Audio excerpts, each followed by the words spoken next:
Okay, and the demo that we have today is on the first foundational course called Certified Ethical Hacking. Okay, and the version of this course that is running at the moment is version 11, the latest one. Okay, so again, before we get started, this is a common question that I usually ask students, again, to understand their perspective on this topic. So again, guys, don't worry, even if you don't know the answer, or if you're not sure about it, still just try to initiate, and let's keep the session a bit interactive and fun rather than just keeping it one-sided. So a quick sample question, like according to you, in your perspective, what do you think hacking is? Anyone? Again, guys, don't worry, I am not asking for any definitive answers or exact to the point answers. Whatever comes to your mind, okay, whatever you think hacking is, please let me know. Anyone?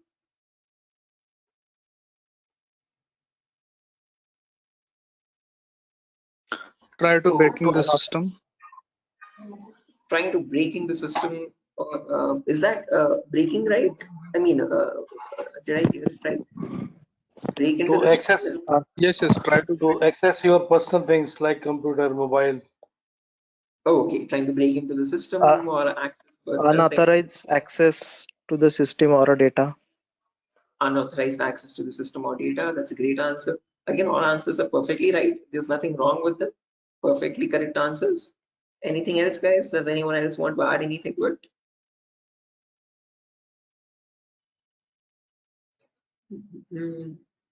Right, perfect. No worries, guys. Thank you so much for those answers. Those are exactly right. There is nothing wrong with them. Okay, but if I had to just add upon that hacking, that definition, I would add it as hacking is the procedure of trying to gain access to information systems. Okay, these information systems could be anything. They could be from as small as a mobile phone to as big as a web application server or a database or the cloud organization as well.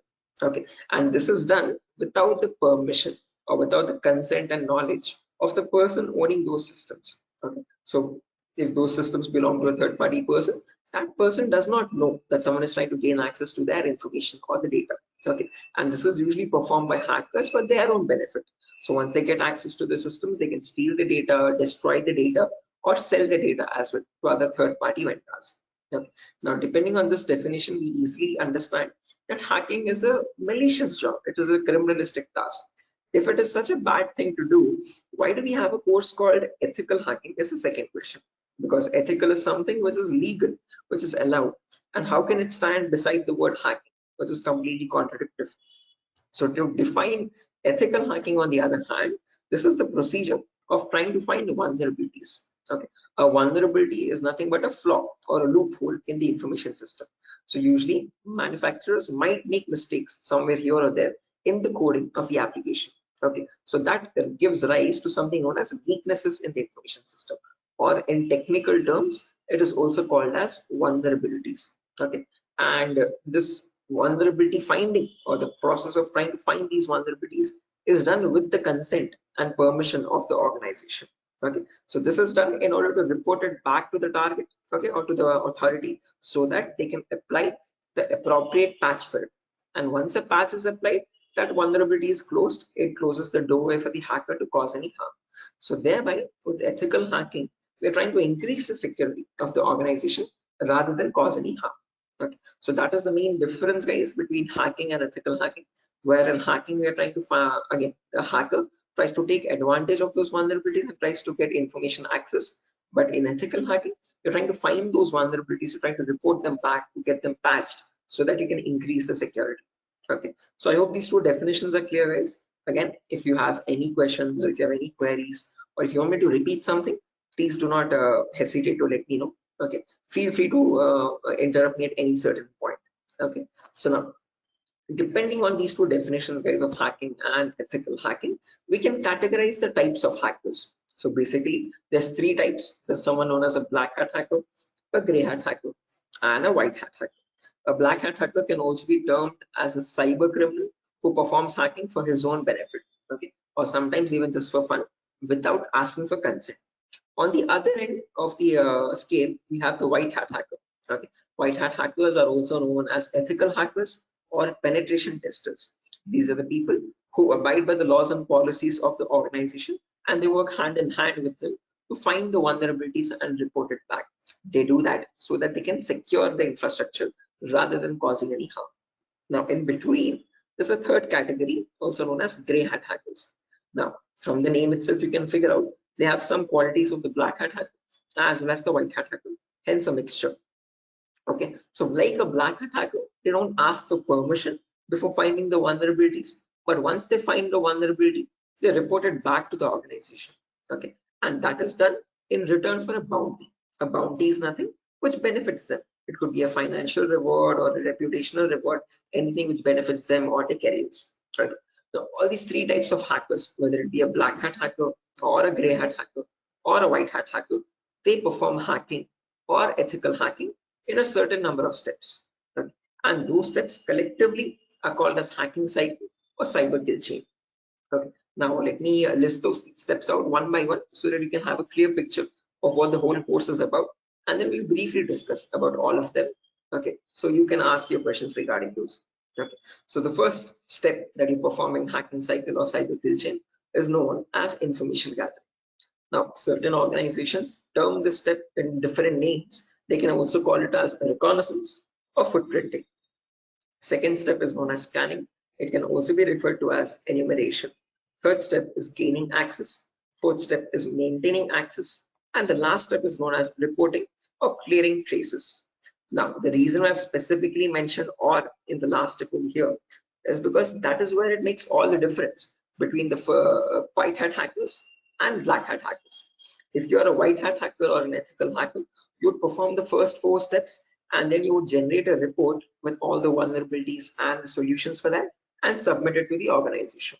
But if you're a black hat hacker, obviously you're not going to submit the vulnerabilities, but you're going to take advantage of them. You're going to attack the system, get access to the data, steal the data, and then remove all the evidences, which is nothing but clearing the traces or removing the footprints. Okay, so any questions or doubts, guys, up to this part before I proceed further into the technical part? Any queries or any confusion at the moment? Again, guys, I hope the audio and video is fine. Any issues with my audio or video?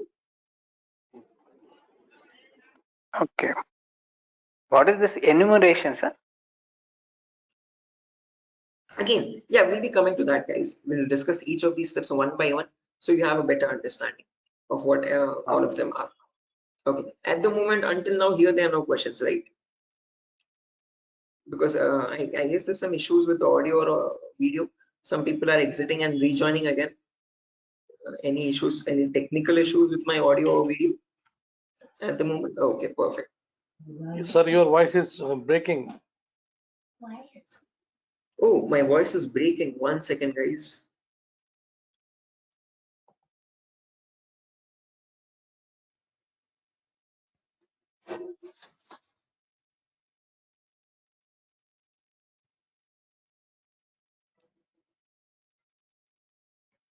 Okay, hello, 1 2 3. Hello, 1 2 3.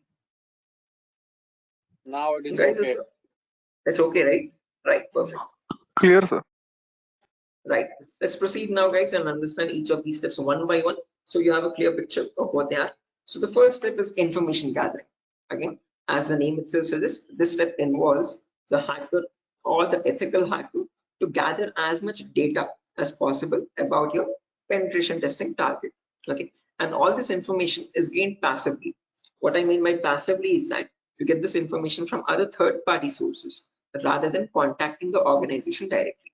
Okay, so for example, if I have a target like Wipro.com, about Wipro.com, I'll start searching online for all the material for it, okay, all the data regarding Wipro.com servers.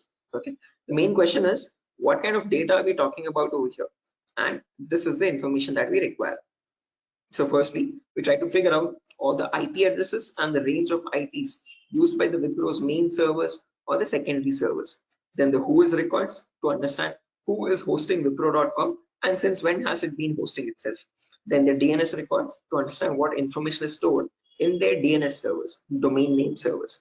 Then employee details such as their contact numbers, their email addresses, their usernames and passwords which are leaked, and their home addresses if possible, and so on. So then the domains and the subdomains of Wipro's website, and the operating system information, like what OSs are being used by the servers that are linked with Wipro.com. Now, trust me, this guys, that all this information is available online to be gathered. So if I show you a very basic example, let's say if I wanted to find the DNS records for Wipro's organization, all I have to do is go to the browser, and in the browser, I can search for a website called DNS Dumpster. This website is available for free for anyone to access. You can click on the first link, and over here you can just search for Wipro.com, and you can click on search, and now this is going to fetch and give you all the information about the Wipro's DNS servers. So first things first, it tells you where the Wipro servers are being located on the geolocation map. So it tells us that there are 4 DNS servers for Wipro. As you can see, these are their host names, exact host names, and these are the exact public IPs. These IP addresses are very important for a hacker or an ethical hacker to proceed with the further steps of scanning and enumeration. Okay. After that, we can see that there's the host record telling us what are the Wipro servers IP addresses and subdomains IP addresses. So this is the main Wipro.com server, which is being hosted on the IP 66.7.148.227. Again, this information is very relevant for a hacker or an ethical hacker to proceed further. Further down, you can also see it also gives us the complete network topology. So this is how Wipro servers are connected to one another, and we have the whole network topology with the host names and their IP addresses. Okay, so this is basically whole Wipro's organization main server data. So again, this data is readily available, guys, for anyone to be accessed. That is not the vulnerability. Wipro themselves manually give out this data so that everyone around the world can access their servers. If this information is not given out, not many people will be able to access Wipro services and the website. Okay, the giving out of information is not wrong over here, but not checking if the information that you're giving is secure or not is the vulnerability. Okay, so we have to see that whatever Wipro is disclosing, all these servers one by one are completely secure. Okay, after information gathering is done, then we go to the next phase, which is known as scanning or enumeration. Now, one of you asked me what scanning or enumeration is. This is nothing but trying to get some extra information about the target by making active connections. What I mean by active connections is that you will directly connect to Wipro servers, and from them you will try to fetch the information. Okay. Similarly, when we talk about enumeration, that is about gathering as much information as possible about all the services that are running on the target organization. So in a Wipro's organization, you might have DNS servers, DHCP servers, SNMP servers, Telnet servers, SSH servers. These are the multiple servers, multiple web servers, or multiple other organizational servers. So about each of that server, you need to get information, like what version of services are they running and what applications are they running. So enumeration is trying to gather information about all the servers one by one by making active connections with them. Okay, so you're directly going to ping those servers and you try to fetch the information from them directly rather than contacting any third-party organization. Now, when we talk about scanning or enumeration, there are 3 types of them. There's something known as network scanning, then port scanning, and then finally vulnerability scanning. In network scanning, we can try to figure out on the target network what all devices are active. Okay, so what operating systems are they using, what servers are available, what client operating systems are there. So trying to understand what all devices are they using, IDS, IPS, routers, switches, what all devices are there. On those devices, then you perform port scanning. Port scanning is where you try to figure out what ports are open, and on those ports, what services are there running. Okay, what applications are there running. Then finally, you perform vulnerability scanning to figure out on those services, are there any vulnerabilities? Are there any weaknesses that you can attack on? So during this phase, we'll be using 2 important tools called Nmap and Nessus. So if I just search for enable Nessus over here, this is the tool that is used in organizations as well. So if I click on the first link, as you can see, this is Nessus Professional. If I click on buy, it's around $4,000 for 1 year subscription. Okay, quite an expensive tool, and this is the same tool that is used in real-time scenarios. So we'll be working on the same tool in our classes as well. We'll try to understand how to use this tool and how to run or perform vulnerability scanning. The reason why I'm showing you all this is just to make you understand that we will be using real-time scenario tools. Okay, whatever is used in organizations at the moment, we are up to date with those tools. Okay, after if I show you example, as you can see, I have the Nessus installed on my system over here. I'll show you how you can install on your system as well. And you can see, you can perform various types of scans. And once you scan a system, it shows all the vulnerabilities one by one. The critical vulnerabilities or medium vulnerabilities, information-based vulnerabilities. Again, don't get too confused, guys. We'll again learn how to understand this report. What are these vulnerabilities? What are these different levels of vulnerabilities? We'll understand all that. Okay, but basically, Nessus is a tool which can perform network scanning or port scanning and try to understand what vulnerabilities are there on each and every system. So this is an automated tool. We learn how to perform automated testing and get a report from it. Once you get a report, you need to perform manual testing also. Okay, and that is nothing but our next phase, which is gaining access. Okay, so this is a huge concept. It covers a vast variety of topics, guys. We'll discuss them one by one. Okay, so the first topic that we'll be learning in gaining access is system hacking. So in system hacking, we'll understand how we can crack or bypass a Windows operating system password. So if you have Windows 7 or Windows 8 or Windows 10 or Windows 11, does not matter. Okay, whatever operating system you have, how do we crack that operating system? How do we get the information about their passwords? If you are unable to get the passwords, how can we bypass authentication and get access to the internal files is what we learn in system hacking. After that comes malware attacks. Malwares are nothing but, in short, malicious softwares. So we'll practically learn how to create each of these malwares, whether it be viruses or worms or trojans, spyware, whatever it be. We'll understand how malwares are generated and how we can protect our system from malwares. Or if there is a malware already installed, how can we detect that malware and prevent it from running further or causing any further harm. Okay, then there's a bonus topic called malware advanced. This is again not included in the CH curriculum. We have just added it as a bonus topic for students to have better understanding about malwares. In this, we'll be sharing the resources to understand how you can create your own malwares by using Python program. So just in case if you know Python, well and good. If not, also not an issue. We'll be sharing the resources as extra material to understand. So if you are interested in malware development or so, this is a very important bonus topic for you. After that comes network penetration testing. In this, we'll learn all the common network attacks. So in a network, you have multiple, again, devices, IDS, IPS, multiple different types of servers like mail server or DNS servers, DHCP servers, SNMP servers, and so on. So we'll understand how to check for vulnerabilities on each of these servers.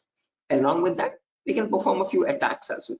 Sniffing attack, man-in-the-middle attack, denial of service attack, or distributed denial of service attacks, DDoS. Okay, and hacking Wi-Fi routers, trying to crack the password of Wi-Fi routers and getting access to those routers. All this comes under network penetration testing.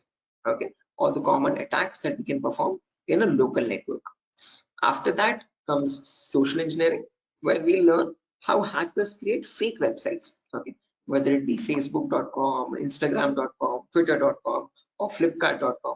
How are hackers creating fake login pages? And from those fake login pages, how are they getting the passwords, credentials? So we learn what phishing attacks are, what are the other social engineering attacks through which hackers manipulate victims into getting their passwords. Okay, so we'll learn all that, and we'll also understand how to prevent these attacks, how to distinguish between a fake page and an original page, and so. After that, we have web application pen testing. In this, we learn all the common vulnerabilities that exist on websites. So again, websites also have some weaknesses, okay, on which attackers can exploit and try to get access to the internal web server data or the internal database data, and so on. So to list out a few, there's vulnerabilities such as SQL injection, cross-site scripting, broken authentication, file upload vulnerability. Now, might sound very technical, guys, but these are the weaknesses using which hackers can get access to your information, to your passwords and usernames. Okay. After that, finally comes hacking mobile phones, where we learn how we can hack an Android phone and get access to that Android phone remotely.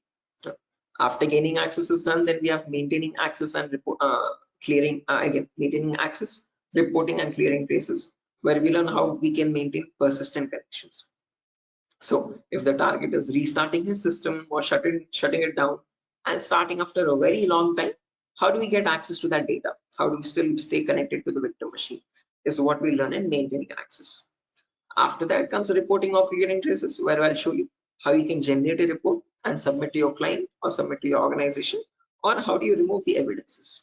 So this course is designed in such a way where we learn both the perspectives of a black hat hacker as well as a white hat hacker. Okay, and it's designed in a completely practical way, no theoretical nonsense. Every day we'll have a class for 1 hour, where the first 20 minutes we'll discuss the theoretical part, understanding what that attack is or how to prevent that attack, and then the remaining 40 minutes we'll discuss the practical part of it. Okay, with real-time scenario tools. To list out a few tools, we'll be using this tool such as Nessus, we'll be using Nmap, we'll be using Burp Suite, we'll be using the whole main Kali operating system, okay, which I have over here, as you can see. Okay, before that, let me show the course content as well, guys, very quickly. So yeah, this is over here, the course content for the whole course. Okay, and the course is for a duration of 35 days, where we learn from the very basics itself. So most of the students ask this as a question, like, sir, are there any prerequisites? Do we need to learn something else separately? No, this course is designed in such a way where even a 10th standard student can come and learn the course for, without any trouble. Okay, because all the prerequisites are included in the course itself. So before we dive into the advanced concepts, there's a few prerequisites which we will cover. The first few introductory classes. First things first, we learn about networking basics. We learn what IP addresses are, what are IPv4 addresses, what are IPv6 addresses, what is a DNS server, what is DHCP server, all the important protocols, what is TCP protocol, what is UDP protocol. We'll discuss all that in networking basics. Then we'll jump into virtualization. Okay, virtualization, because as you can see over here, I'm running my Windows 11 operating system. On top of this, I'm running my Kali OS. Kali is a Linux-based operating system. Okay, and we need to install this. The reason being, this comes pre-installed with all the penetration testing tools. So for information gathering, web application attacks, password attack, Wi-Fi attack, all these tools are available in Kali Linux. These are not available for you in Windows. So that is why we need to understand how to install this Kali operating system. Okay, and for that we need a tool such as VMware. VMware is a virtualization software. This allows you to install multiple operating systems on the same machine. So I have my Kali OS, I have my Windows 7 OS. All of these are running on my Windows 11 operating system, as you can see. Okay, so on my Windows 11, I can run my Kali, Windows 7, whatnot, as many operating systems as I want. After that is done, then we learn basic Linux and Windows commands, because as I've mentioned, we'll be using Kali Linux. So we need to know how to operate that OS. Okay, so we'll understand what the basic Kali commands are. We'll get familiar or comfortable with the Linux environment, and then we'll dive into the advanced concepts. Okay, so there's a few extra concepts there mentioned as well, as you can see over here: cryptography, reverse engineering, IoT, cloud security. These are not mentioned in the presentation for us, but these are all the topics that we'll be covering. Okay, the whole course duration is around 1 month, guys, 30 to 35 days, and we'll have a class from Monday to Friday onwards for every day for 1 hour. Okay, and the timings will be same. We'll have timings at 8 p.m. Every class will be recorded, and you'll be getting the recordings as well online, which we will have permanent access to. So just in case if you're missing out any class, you can access the recordings whenever you want. Okay, if needed, we can take backup classes as well on Saturdays and Sundays, just in case if there's a lot of absence. Okay, so yeah, that's that, guys. A quick introduction on what the course is and how long the duration of the course is. If you have any questions, you can shoot at me right now. Please let me know, guys. Any queries, anything that you want me to repeat or so. Can you hear me?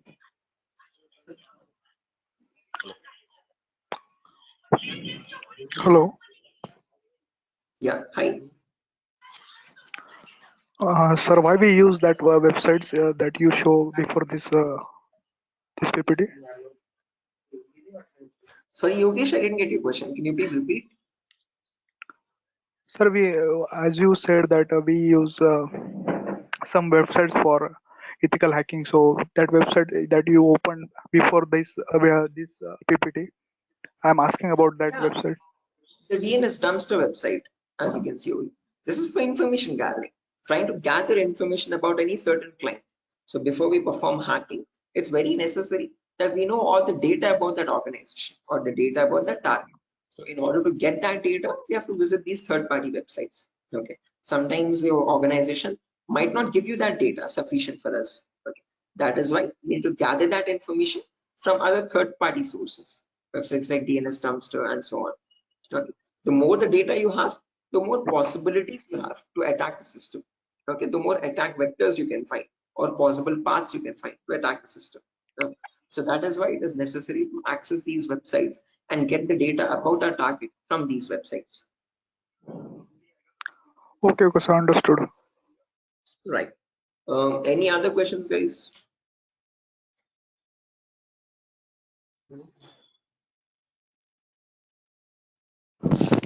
Sir, which type of penetration testing we are going to learn here?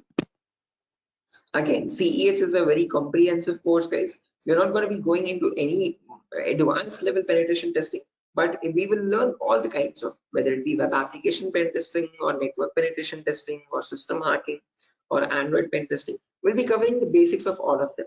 This is a course designed for people who are completely new to cybersecurity, and we can't leave out any endpoint. So we need to understand how to perform network security testing. We need to perform web security testing, Android security testing as well, and Windows or Linux security testing as well. So we'll be learning all of them one by one. Okay, we'll be covering each and every endpoint that is left, as you can see over here in the course content. Okay, but as I've mentioned, we won't be going in depth of all of them. We'll learn how to check for security vulnerabilities, basic vulnerabilities, and how to remediate them, how to remove those vulnerabilities. Okay, if you want to learn about any advanced after CEX is done, then you can go with advanced courses such as web application pen testing for bug bounty. This course is specifically designed only for website security testing. So in this, we'll be going with OWASP top 10. Okay, this is an organization which gives you the list of necessary vulnerabilities that you have to test for, and this course only focuses on web applications, nothing else. Okay, so after CEX is done, then you can choose a specific domain, and depending on your interest, you can choose your specialization. Okay, whether it be website security or Android security or network security or cloud security, and so on. So Okay, sir. Thank you. right. Any other questions, guys?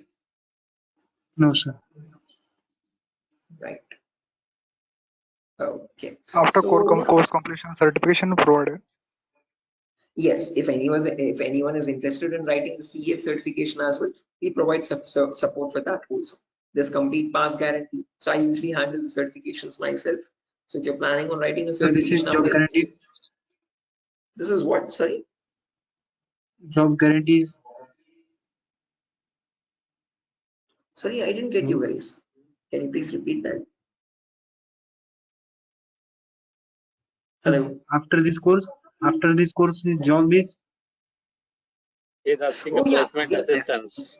job assistance. Again, guys, at Durga, you're not going to be providing any confirm guarantee that we'll be placing you in an organization, but we'll be sharing your resume once you forward it to our consultancies. Okay, so in the price of 8,000 rupees, we are only including the course content with the course completion certificate. And if you're planning on writing a certification, we will give you certification support as well. Okay, so at that price of 8,000 rupees, we are not in contact with the complete job placement facility, but we do have few consultancies where we can give you your resumes too. Okay, once you're done with the resume preparation, I'll be helping you out in understanding how to create a resume as well, depending on a cybersecurity profile. I'll be also sharing the common interview questions, and I have a few references as well to whom I can forward your resumes. Okay, and again, we will be giving you the interview calls, and you can start attending interviews over there. Okay, again, it depends on your skill set and your practice on how well you do the interview. So we don't guarantee anything, but we will definitely show you where you can start applying. If it's necessary, I can just give you one source now itself. You can, after your course is done, this is the common website that I usually suggest for students, jobs.null.community.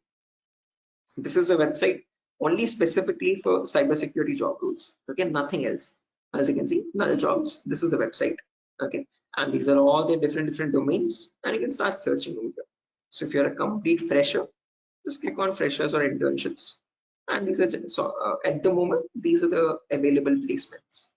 Okay, so for internships, okay, if you're not into internships, you want a specific job role, you can start applying for VAPT, vulnerability assessment and pen testing. These are the ones at the moment for cybersecurity. After the course is done, you can start applying over here also. So this is one website that I suggest to most of the students once the course is done, so start applying for jobs. Okay, so again, how well you do, it depends on your skill set and your practicing, guys. Okay, and this website is specifically only for cybersecurity jobs, nothing else. Okay. Any other questions, guys? No, sir. Thank you. Right. Again, if you practice properly and if you're done with the course, guys, and if you're thorough with all the concepts, getting a job in these portals is not that tough. Okay, there's a lot of students from our previous batches as well who have searched for jobs in this nuts.job.co.in and they found their internships and their jobs. Okay, so again, as I've mentioned, once you sit for the interview, it's all on you. Okay, so it depends on your preparation of how well or bad you do. So we can't guarantee anything, okay, because that's on your skill set, but we can at least show you where you can start applying for jobs. Okay, so yeah, that's that, guys. Nothing further for our session today. And yeah, if you have any queries, again, over here is my number. Just in case if you have any queries, technical queries, you can let me know. This is the number over here, 768 Hello. 006 Hello. Yeah, I can hear you. Prabin, I can hear you. Yeah. So I just wanted to know. Actually, I'm a working professional. Right. I'm working on the front end side, but wanted to move into this domain. So, what suggestions could you, give me on that side? Again, same, I would recommend if you're completely new to this domain, go with Certified Ethical Hacking, CH version 11. This is a foundational Okay. course for people completely new. So you'll be learning everything from scratch. After that is done, if you possible, if you have time and financial permits you, you can write the certification as well from EC Council. So there'll be a CH examination for 125 questions. Okay. And if you give 75% of them right, you get certified from EC Council. You get a certificate from the US organization. Okay, so that adds edge to your resume. If not, if you are not, again, certification is quite costly. It's around $500. So if you're not planning on writing the certification, I would recommend doing some extra advanced courses as well after CH is done, and then add that at least to the resume to build some edge again. Okay. Okay. And is there any coding involved here, or is it into completely into, the No, security part? not at all. In CEH, you don't have any requirement for coding level language. But if you're planning on going for some advanced courses like web application pen testing or mobile security testing, there you might need to have some basic knowledge. Okay. So when we talk about web application, it is necessary that you have basic knowledge on HTML and JavaScript. Okay. But when we talk about CEH, the foundational course, for this we have no requirement for any coding level language knowledge. Okay. And what kind of roles we can apply after the completion of this course? Like someone is if having 5 years of experience and he has transited into this particular cyber security. What kind of roles would be available? Again, as you can see over here, these are the roles that you can start applying for. VAPT assurance lead, VAPT senior security analyst, cyber security consultant. These are all the job roles. Penetration tester, security analyst, or monitoring job roles, and so on. Vulnerability Okay. assessment tester.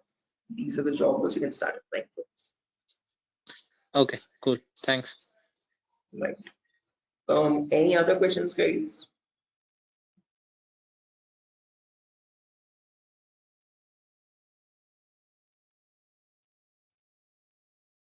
Right. Assuming there's no more questions, guys. So yeah, that's that for a session. Nothing further. Again, we'll be starting the course from Monday onwards, guys. Tomorrow and day after tomorrow, we'll be having the same demo. So just in case if you have joined late also, you can join tomorrow as well at the same time. And if not, you can directly join the course on Monday. Okay. If you have any further technical queries, guys, here's my contact number as I've mentioned already. Although if you have any queries regarding the course date or again course fees regarding that, you can contact the institute. Okay. So yeah, that's that, guys.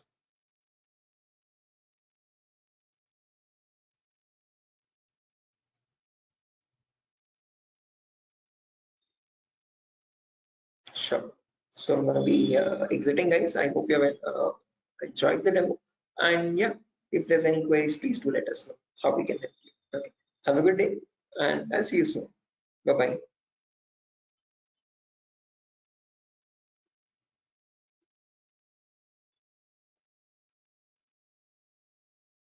Thank you, guys. Thank you.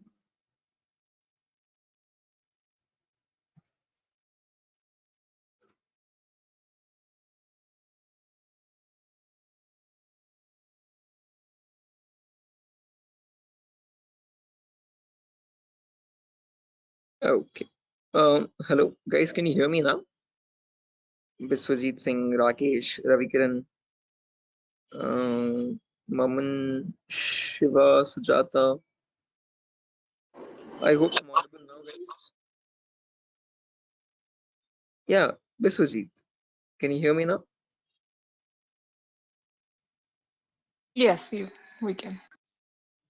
Right, perfect. So let's just wait for 2 more minutes, guys, for the other people to join as well. And then we'll be starting the session. Until then, if you have any queries or if you have any questions before we start the session, you could please let me know.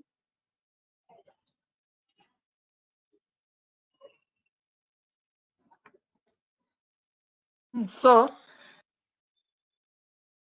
Yes, I excuse can me, hear sir. you. Yeah. So, is this the same demo was on Sunday? Yes, the same demo itself, guys. Oh, okay. I have attended on Sunday, so I thought it would be some different or what. No, it's the same demo, guys. A shorter version of that same demo. Again, we'll be starting the live classes, or the course is going to start from Monday onwards. So just in case we're planning on joining the course, you can join from Monday. The first class will be on networking concepts. Okay, thank you, sir. Tomorrow as well, we'll have one last demo. So Thursday and Friday, today and tomorrow will be the last demo sessions, just in case if students have missed out the previous demos, they can join. That's one last chance for them. And then from Monday, we'll be starting the course itself. Yeah, okay.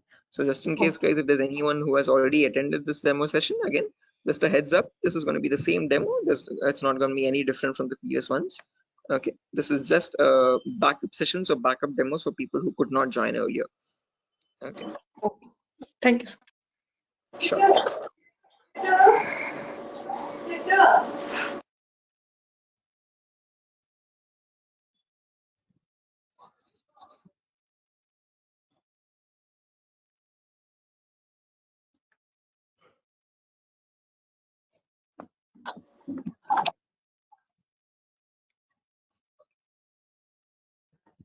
Sir, it means I can directly join on Monday because yesterday I was also present.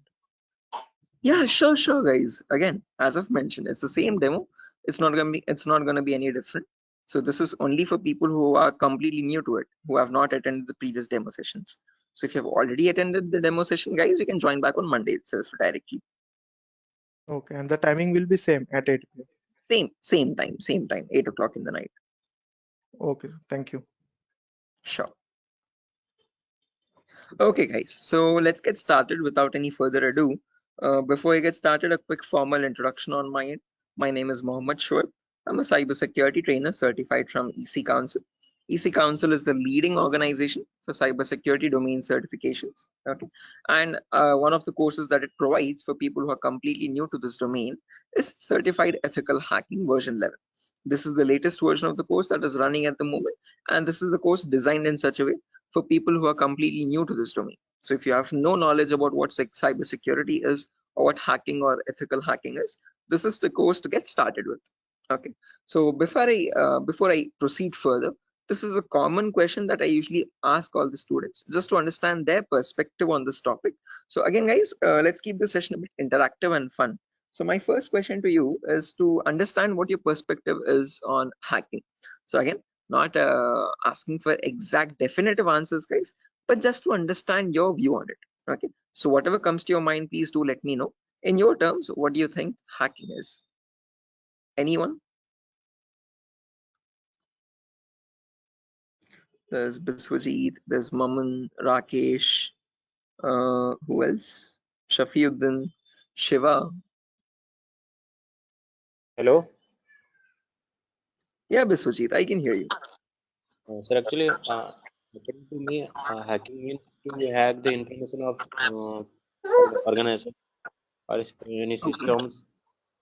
Right, yeah, hacking information or getting access to the information of organization systems. That's a good answer, Biswajit. Anyone else, guys, who wants to add anything to that? That's a perfectly right answer. There's nothing wrong in it at all. Perfectly all right. Any other additions to that, guys? Anyone who wants to append anything to that answer?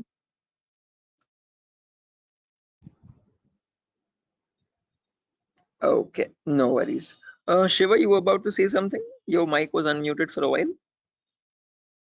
Did you have an answer? Okay, no worries, guys. So let me just add on with Biswajit's answer. So if I had to define hacking on, depending on using on his words itself, hacking is nothing but the procedure of trying to gain access to information systems. Okay, now these information systems could be anything. They could be as small as a mobile phone to as big as a database or a web application server or cloud organization itself. Okay, and this gaining access to these devices is done without the permission and the consent of the person owning those systems. Okay, so the organization who owns those systems has no clue that someone is trying to gain access to their data. Okay, and this is usually performed by hackers for their own benefit. So once they get access to the data, they can steal it, they can destroy it, or sell it on the dark web to other third-party vendors. Now, if hacking seems such a malicious job, why do we have a course called ethical hacking? Is the second question. Because ethical is something which is completely legal. And how could hacking become legal now? That's the main question. So when we talk about ethical hacking, on the other hand, guys, this is the procedure of trying to find vulnerabilities. Okay. A vulnerability in simple terms can also be called as a weakness or a loophole in the information system. And using these weaknesses only, hackers try to get access to the target informations, target information systems data. Okay, so your job as an ethical hacker would be to find these vulnerabilities before a hacker does, and this is done with the consent and permission of the organization. So once you find these vulnerabilities, you have to report it back to the organization so that they can apply the patch for it. And once a patch is applied, you're thereby increasing the security of infrastructure and preventing hackers from causing any further harm. So with ethical hacking, you're trying to increase the security and make the infrastructure much more secure and stronger compared to what hacking is. Okay, where you're trying to exploit vulnerabilities. Okay, so you see, are these two definitions clear, guys? Like what is hacking and what is ethical hacking, and how are they different from one another? Because most of the students have a misconception that both these terms are one and the same. No, guys, you're not going to be performing hacking. We'll be learning ethical hacking in the course. Okay, we won't be exploiting the vulnerabilities, but we'll see how to search for them, how to find them in an organization's systems, and how to report them back to the organization. Okay, so that we can prevent hacking from happening. Now, depending on these two terms, guys, we can categorize the different types of hackers as well. So we have someone known as a black hat hacker, then we have someone known as a white hat hacker, and in between there's someone known as a gray hat hacker. Okay, so firstly, the first category is black hat hackers. These people are also commonly referred to as cyber criminals. Okay, these are people who perform hacking for their own benefit, and they do this by asking no consent at all. On the other end of the spectrum, we have the white hat hackers, who are also termed as ethical hackers or penetration testers. Now, these people perform ethical hacking, or in simple terms, penetration testing, to find all the vulnerabilities in the organization. And they do this by asking for consent and by following all the laws and policies set by the organization. So they do not cross any line, they do not perform exploitation of any vulnerabilities, they only work to increase the security of the organization. Now, in between white hat hackers and black hat hackers, there's someone else known as a gray hat hacker. Now, as the name itself suggests, these people have both the qualities of black hat as well as a white hat hacker. Like a black hat hacker, they don't ask for permission before finding the vulnerabilities. But once they do, once they find a vulnerability, like a white hat hacker, they report it back to the organization. Okay, they don't take advantage of it, they don't exploit it and try to attack the system, but they report it back so that they can help the organization. But it's a give and take relationship, so it's a there's kind of a bargain over here. Okay, the catch is that these gray hat hackers ask for a bounty in return. Okay, a bounty is anything which benefits them, so they could ask for some prize reward, or they could ask for some reputational reward, anything which benefits their career and profile. Okay, and that is why in simple terms they are also known as bug bounty hunters. They find bugs in return for a bounty. Okay, so they are hunting for bugs. Okay, now all these three types of hackers, whether we take black hat hackers, gray hat hackers, or white hat hackers, they perform hacking or ethical hacking in a certain number of steps. Okay, and they follow a procedure, a systematic procedure. That systematic procedure is known in simple terms as hacking cycle or cyber kill chain. Okay, various organizations categorize these steps into various numbers, but if I had to summarize it up, there are 5 important steps in hacking cycle or cyber kill chain. Whether you take a black hat hacker or a white hat hacker or any kind of a hacker, he needs to follow the same procedures as well. Okay. Now let me list them out first, and then we'll discuss in detail about each of them, so you have a clear picture of what the whole course is about. Okay, so the first step is known as information gathering. It can sometimes also be referred to as reconnaissance or footprinting. So they are one and the same term, guys. Don't get confused. Various organizations use various terminologies, but whether you hear information gathering or reconnaissance or footprinting, all the three terms are one and the same. After that, you have scanning, which can also be referred to as enumeration. Then you have gaining access, then you have maintaining access, and finally there's a reporting or clearing traces. Now, the reason why I've mentioned or over here in the last step in capitals is because to make it a note to understand that this is the only step where you have a difference between black hat hackers and white hat hackers. Now, whether you are any kind of a hacker, whether it be black, white, or gray, the first four procedures are to be followed mandatorily. So you have to follow those first four procedures in the same order. After that, in the end, what changes is the last thing that you do. Okay, if you're a white hat hacker, you would definitely report all the vulnerabilities that you have found with the remediations, with the solutions to remove those vulnerabilities. If you're a black hat hacker, definitely you're not going to be giving any solutions, and obviously you won't be reporting it, but you will try to remove all the evidences. So whatever harm you have caused, whatever data you have stolen, you might leave some footprints here and there. Okay, so that is why it's very necessary that you remove or clear those footprints so that you cannot be traced out and you stay anonymous. So that is known as clearing traces in simple terms. And in our course, we're learning both the perspectives, how we can generate a report and submit to the organization, or how hackers clear the traces and remove all the evidences. Okay, now let's briefly discuss about each of these one by one, guys, so you have a better idea on the whole course. But before that, any questions, guys, for anyone? Again, please feel free to interrupt me at any certain point. Do not hesitate to ask a question. Please let me know. Yeah, Biswajit, I can hear you. Sir, is this class is getting recorded? Yeah, this will be recorded, definitely. Every single class that we take will be recorded and it will be uploaded to the Google Drive. So even once we start our course as well, the whole duration of the course, every single day we'll take a 1 hour class, and each class will be recorded and uploaded to the Google Drive. So that just in case if you're missing out, if you're absent for a session, you can access the recordings whenever you want to. Okay. Okay, sir. Actually, from the starting, you told about hacking and ethical hacking. So, could you please briefly tell me? Hacking means like you're hacking the particular cadence, some credential information, like something personal information you are hacking. But ethical hacking was that I did not get it properly. Good question. Again, Biswajit, when we talk about hacking, this is something that cyber criminals perform. Okay, hacking is where you're trying to get access to information devices. Okay, and using those information, what you do with that information defines what kind of hacking you do. Okay, so in ethical hacking, we are trying to understand how hackers are hacking that information. So what are the procedures are they following, and how are they actually finding that vulnerability, and how are they checking for those vulnerabilities on the systems? Okay, so we as ethical hackers try to find those same vulnerabilities that hackers use, and we try to rectify those vulnerabilities. We try to apply the patches for them. Okay, so just like how hackers do it, we are going to do it in an ethical manner. Yeah. Okay, that means, sir, if a hacker is trying to hack some particular information, and the ethical hackers are there to prevent that through their coding or whatever the algorithms, I think. Exactly. Again, in simpler terms, it's not about algorithms and stuff, but it's about the source code actually. Okay, so whatever it is known as a vulnerability. A vulnerability is a weakness or a misconfiguration of the system.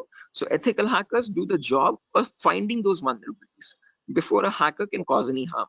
Okay, and once the vulnerability is found, they disclose it to the organization, and organization will remove that vulnerability so that your systems are secure. Okay. Sir, then although you told about the black hat hackers, red hat, and gray. So what are the what are the job responsible of the three hackers? Again, yeah, I'll be coming to that as well, Biswajit. So when we talk about ethical hackers, we have a certain few job roles that we can apply for. I'll be discussing that at the end of the class. Okay. Until this part, any questions or doubts? Okay, hacking cycle. And you information gathering, scanning, information. You will tell detail about this chapter, I think. Right now, yeah, that's the main thing to do right now. I'll be doing that now. Okay. Sir, you continue. Sure. Right. Anyone else, guys, who has any other confusion or any issues with the clarity? Mamun, Shafiuddin, Shiva. Right. Okay. Now let's briefly discuss about each of these terms, guys, one by one, so that you have a better picture of what we are going to be discussing in the course as well. Okay. So the first step is information gathering. Okay, as the name itself says, information gathering is nothing but trying to gather as much data as possible about the target organization. So if we take a client, for example, Wipro.com, for the time being, we need to gather information about Wipro servers. Okay, now the main question is, what kind of information are we talking about over here? And this is the information as follows. Okay, so we try to gather information such as the IP addresses or the range of IPs used by the Wipro servers, then the whois records to understand who is hosting Wipro's website, and since when it has been hosted, when was it last updated, when will it expire, then the DNS records to understand what data is stored in the DNS servers, then employee details such as the contact numbers, email addresses, usernames and publicly leaked passwords, and domain names of the Wipro.com, subdomains of Wipro.com, and operating systems. So what OSs are they using in their organization? So if I give you a very basic example, I can just go to my browser, and in the browser I can search for a website called DNS Dumpster. This is a common website that I usually show in the demo sessions. So if I search for DNS Dumpster, I get the first link. Now this is an example of information gathering.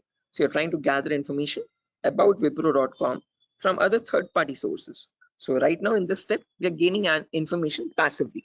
What I mean by passively is that we are not contacting Wipro.com directly, but we're trying to gather information about Wipro.com from other third-party sources, such as DNS Dumpster. Now when I click on search, I can notice this gives me all the information about Wipro's DNS servers. Okay, so at the moment Wipro has 4 DNS servers with these host names and these exact public IPs. So these IP addresses are very important for a hacker or for an ethical hacker to proceed further in the further steps of hacking. Okay, after this information is given out, we can see the mail servers, we can see the DNS servers, we can see all the host records, which are nothing but the main servers of Wipro.com, the main domain name and the other subdomains, and their exact public IPs. Scroll down much further and you can see the whole complete network topology. So this is how Wipro's servers are connected to one another. Okay, so these are all the servers of Wipro. Okay, the main domain and all the subdomains, and the mail servers also, mail or DNS servers.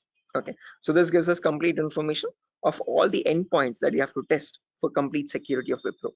Okay, now this information is given out by Wipro itself. It needs to be given out. It is mandated so that people can access their services. Okay, what that is not the vulnerability, guys. Giving out the information is not the vulnerability, but not checking if each of these endpoints are secure or not is the vulnerability. So a pen tester or an ethical hacker needs to check for each and every endpoint and see to that that on each of these servers there are no unnecessary ports running or unnecessary services running which are having vulnerabilities. Okay, so now next comes the scanning phase. So after you gather information like this about a target organization, then we go with the scanning phase. Okay, scanning is where we get some extra information by directly contacting the servers. Okay, so to gather more information by making active connections with the direct target. So in this phase, we'll be using 3 types of scanning. There's network scanning, port scanning, and vulnerability scanning. In network scanning, we try to figure out on the target network, on the target organization, what all devices are being used. So if we take Wipro for example, in Wipro's company or in Wipro's office, what all devices are being used, what servers are they using, what firewalls are they using, what IDS, intrusion detection systems or intrusion prevention systems are they using, and what all services are they using, DNS, DHCP, and so on and so.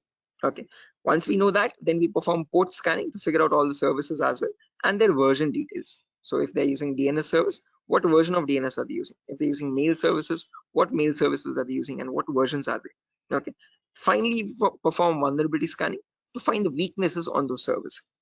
So if there's any application with an inbuilt weakness, or if there are any misconfigurations like weak password or default unnecessary ports open, all that comes under vulnerabilities. So we scan for vulnerabilities by using some automated tools. Okay, so if I go to the browser now, I can show you one of the very important tools, which is Tenable Nessus. So this is the same tool that is used in organizations, guys. As you can see over here, quite an expensive tool as well. If you click on buy, you can see it's around $4,000 or so for 1 year subscription. And we shall be using the same tool in our lab setup, in our classes. So let me show you how the tool looks like. Admin password. Yes. So again, default password, default credentials, policies, scan templates. So this is how your Nessus tool looks like, guys. So this is capable of performing your network scan or port scan or vulnerability scan and gives you the list of vulnerabilities. So once you perform a scan, it shows you in your network whatever devices are there, what vulnerabilities are there on those devices. So it categorizes the weaknesses on the system in 5 levels: information, low, medium, high, and critical. So if a company has any critical vulnerabilities, it means hackers can easily get access to their servers. Okay, so we'll understand how to perform vulnerability scanning, how to know if a system has any vulnerabilities, and if hackers can hack their organization so easily. Okay, if they can hack, how do we provide the solutions is also what we learn. Okay, after scanning is done, then we go with the next phase, which is gaining access. Now this is a huge concept, guys, covers a lot of variety of topics, and these are the topics as follows. Before I proceed further, any questions or doubts up to this part, guys, in information gathering or scanning?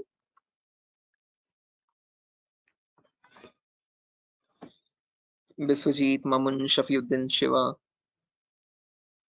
please do not hesitate, guys. If you want me to repeat something, I will definitely do. Sir, Yeah. Sir, please repeat that first part. Which one? Like before gaining access, you told about some gathering information. Like I understood that what if their system in vulnerability in the system, so hackers are easily hack that system. So I understood somehow. Oh yeah, in information gathering again, Biswajit, as I've mentioned, we try to gather information from other third-party websites. So there's websites like DNS Dumpster, Hunter.io. So from other third-party sites, we gather information about the target. After that, then we perform scanning. So we directly get access to target servers or whatever target it is, whether it is Wipro.com or so and so. Okay, and in their target organization, we perform the scanning to figure out in their network what devices have what vulnerabilities. So in my local network, I have scanned for 3 devices, and in each of these devices, I can see the weaknesses on each system. Okay, tells you what the weakness is. Okay, if there's an unsupported OS, what is the solution to remove that vulnerability, and what can be performed with that vulnerability. So this scanning tool gives you that up-to-date information. Okay, so this is all this all comes under automated vulnerability scanning. Okay, so this is something that you always perform in an organization to test for vulnerabilities on different systems. Okay, it's a software. Yeah, it is a software. This is the Nessus tool. The Nessus tool is nothing but a software that we have. Okay, sir. Okay. Right, so this is the same tool that is used, the same software that is used in organizations as well. Okay, and we'll be running in real-time scenario. Whatever tools that are being used, we work on them in real time. Okay. So yeah, now proceeding further, after all this is done, then we go with the gaining access phase. This is where we try to perform various kinds of attacks to get access to the systems. Okay, once we perform the scanning, once we know that these are the vulnerabilities on which you can attack on, next part is nothing but to attack directly, which is nothing but penetration testing. So in this, as I've mentioned, there's a huge set of topics. Okay, so let me discuss them one by one. So first topic that I will be discussing is system hacking. So in system hacking, we learn how we can hack or crack or bypass a Windows operating system password. So whether it be Windows 7 or Windows 8 or Windows 10 or Windows 11, doesn't matter. How do we crack or how do we bypass the password is what we learn in system hacking. So if your system is password protected, how can you crack and understand what the password is in clear text? Or if you're unable to crack it, if it is too tough to crack, how can you bypass that password and still get access to the internal files is what we learn in system hacking. After that comes malware attacks. Malware is in simple terms are nothing but malicious softwares, and we'll practically know how to create each of these malwares. So people think that viruses are on the only malicious software is available on internet, but that's a misconception. We have multiple malicious softwares. We have viruses, we have worms, trojans, backdoors, spyware, rootkit, whatnot. There's tons and tons of malwares, and there's thousands and thousands of malwares added every single day. So we'll practically learn how to create each of these malwares and how to prevent our system from getting attacked by these malwares, or how to detect for malwares on our system. Then comes network penetration testing. Okay, in network pen testing, we learn all the common network vulnerabilities. Okay, so in an organization, in a local network, there are multiple services. There's DNS service, telnet service, SMTP service, DHCP service. These are all the services or protocols used in a common organization. So we learn how to test for weaknesses on each of these servers. And after that, we'll also learn how to perform network attacks like sniffing attack, man-in-the-middle attack, DOS attacks, or hacking Wi-Fi routers and cracking Wi-Fi router passwords. All this comes under network pen testing.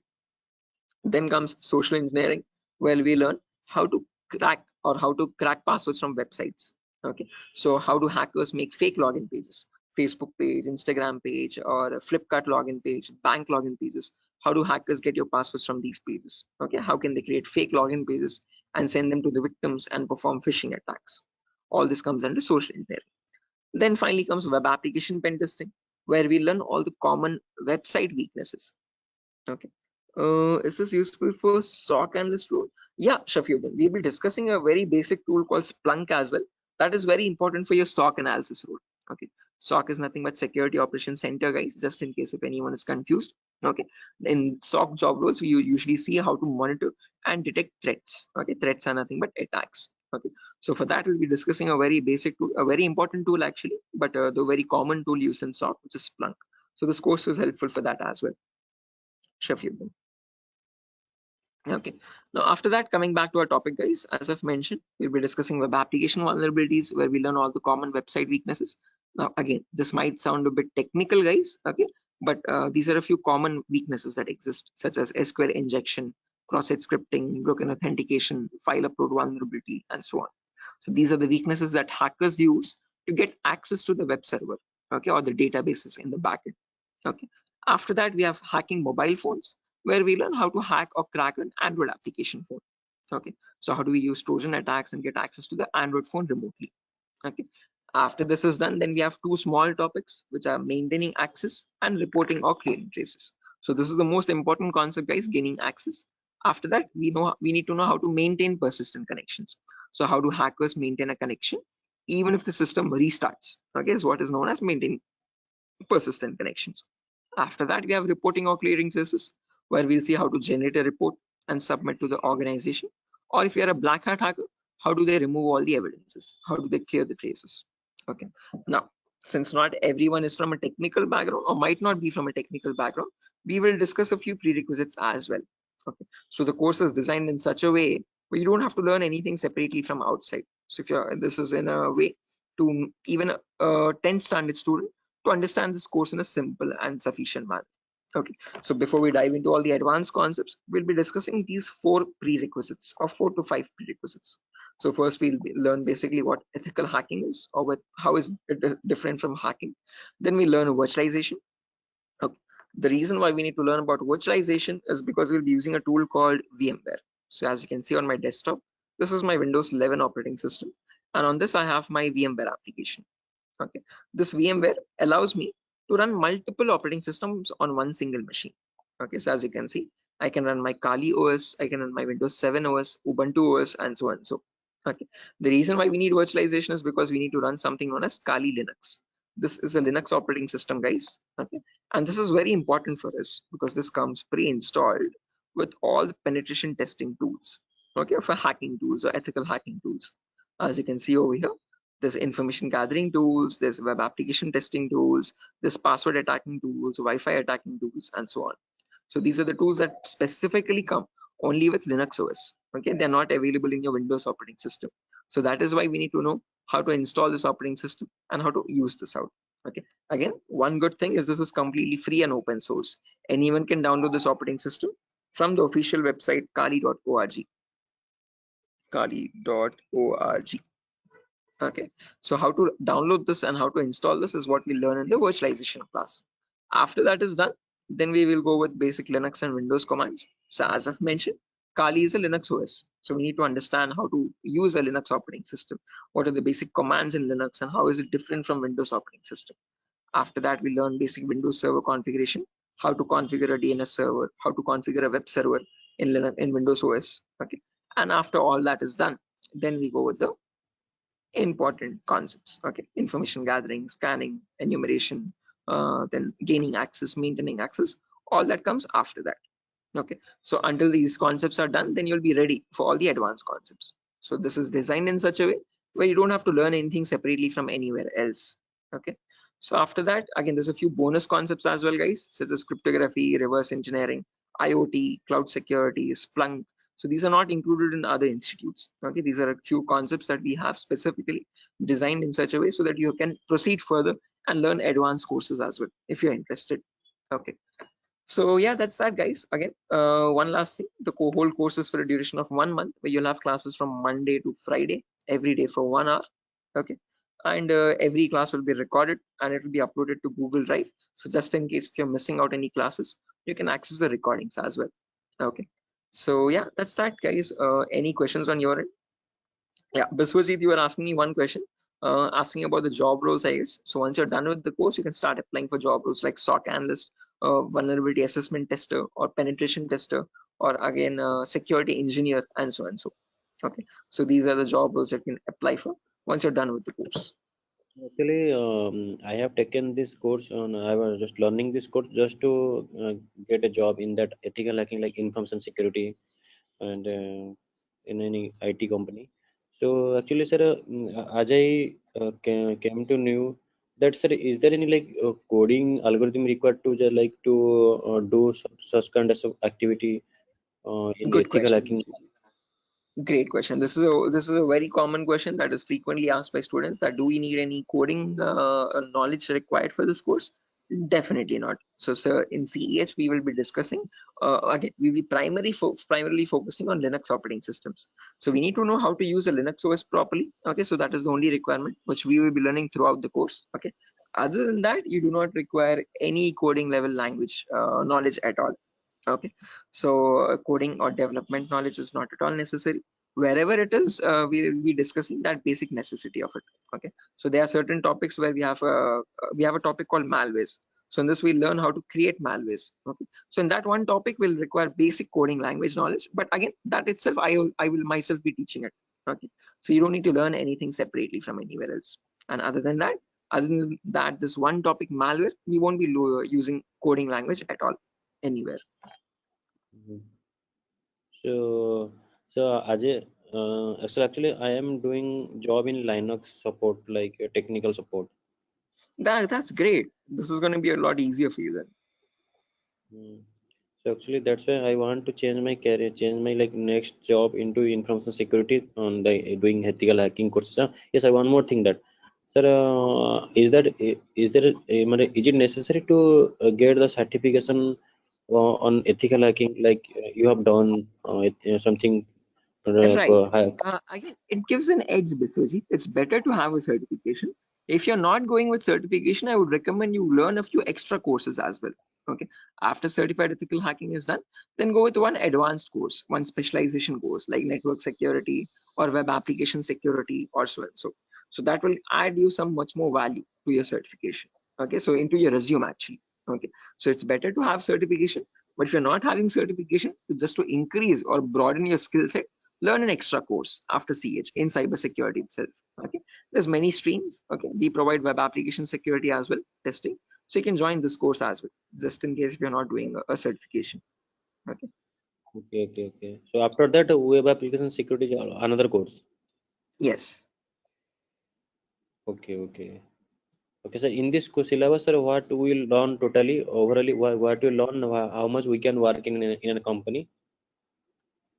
Again, as I've mentioned, CH is the foundational course, so you'll be learning about all the endpoints. So you won't be focusing on one of them, but all the comprehensively all endpoints. So we'll learn network security also, we'll learn wireless security also, we'll learn Windows and Linux hacking also, we'll learn Android security also, and we'll learn web application security also.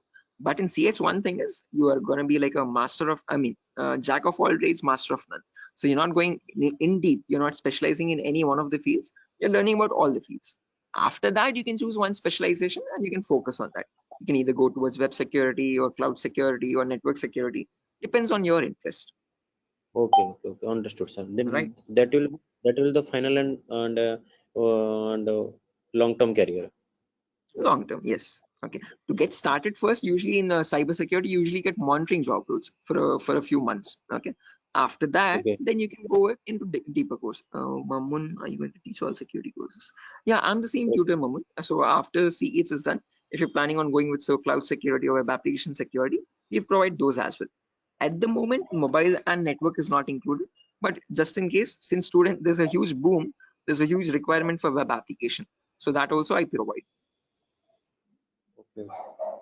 Okay, sir. You can go with 1 year experience, Shafiq, not more than that with CEH. But if you like add a few more courses after that, like after CH, if you do web application and also, you can add a couple years experience, like 2 or 3 years of experience as well. Okay, because you need to know more tools with such years, which that huge years of experience. They will ask you what tools you have worked on. Okay, so it's better you have a few knowledge on those tools. So with more the courses, you get more experience with different tools. Okay, sir. So will you please help with practically all the things? Again, the whole course. Oh, is it back-to-back training? Yeah, Mamun. Again, after the CH is done, I usually take separate classes for web application students as well who are interested to join that. Okay, so that will be a back-to-back session directly. Again, yeah, coming back to you, Biswajit, you were asking me something. What was the question again? I forgot. No, actually, I was asking, sir, what, sir? Forget. Anyway, I forgot as well. But let me try to recollect. Does anyone else remember, right, guys, what Biswajit was asking? Practical, yeah, good question. So again, the whole course is designed in such a way where it is 20-40 ratio, guys. So out of all the 60 minutes that we have every single day, the first 15 to 20 minutes will discuss the theoretical part. The remaining 40 minutes will discuss the practical part itself with real-time scenario examples. I'm not going to be boring you with theoretical knowledge. Only in the demo class and only in the first few introductory classes we'll discuss theoretical concepts. Once we start from the information gathering, everything is going to be completely practical based. Okay, with tools that are used in real-time scenario. Are you teaching cloud security? Yes, I teach cloud security as well, Biswajit. Okay, but again, as I've mentioned, that is usually taken up after CH is done. Okay, so we'll discuss on AWS security and again, mostly on AWS itself. Actually, I wanna make my career into that like cloud security part. That's why I was thinking how much practical you will teach here and how much we can be skilled enough in this course, so that we can be confident enough while attending the interview. So, will you please discuss on about the some like mock interview questions and resume building? Definitely, I will help you. I will send you sample resumes as well to understand how to create a resume for a cyber security profile.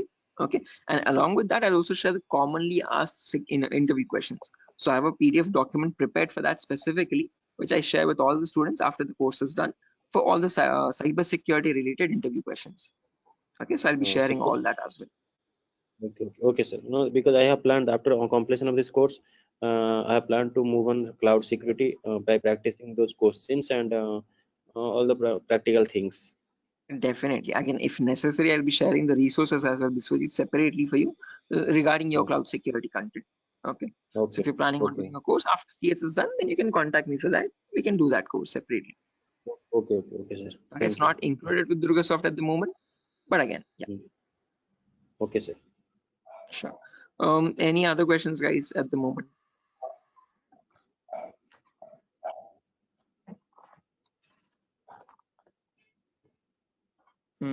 Okay, assuming there's no questions, guys, I'll be ending the session over here. And yeah, that was great interacting with you guys all, Biswajit, especially with you because you have asked a lot of questions. So I hope everything is clear and you have no more unresolved queries. Okay, now I understood. I will follow that like recording also. If I got any doubts and demo sessions, I will ask you in the next class.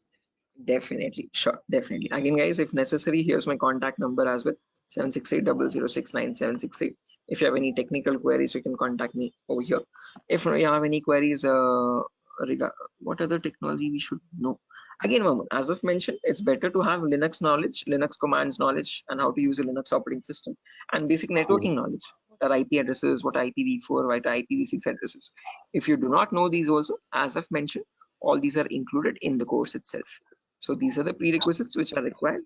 But again, I have included them in the course just in case if you're not familiar with them. Okay.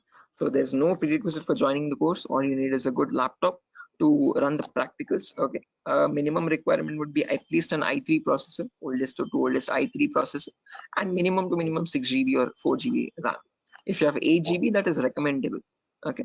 Recommended. But if you have minimum 4, it might hang a bit, but it will work. Okay, So one important requirement is you need a laptop or a device for practicing, because we have a lot of practicals in the course. Okay, so other than that, nothing else is required. Okay, just interested mindset and a device to practice on. Those are the only 2 requirements for this course, nothing more. Okay. All right.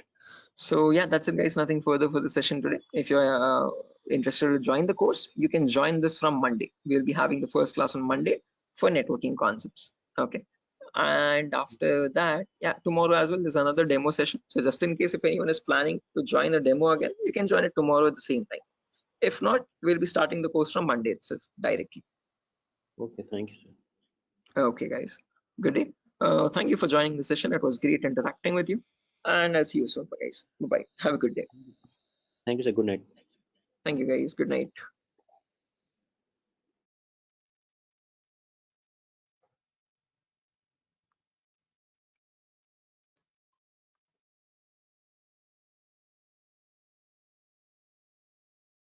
Guys, can you see the screen now?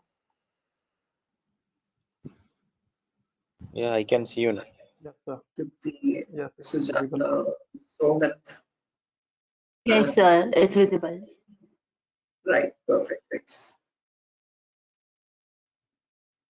Okay, how many people are there? Vikiran, Rakesh, Biswajit, Prashant, Shiva, Somat. Okay, perfect.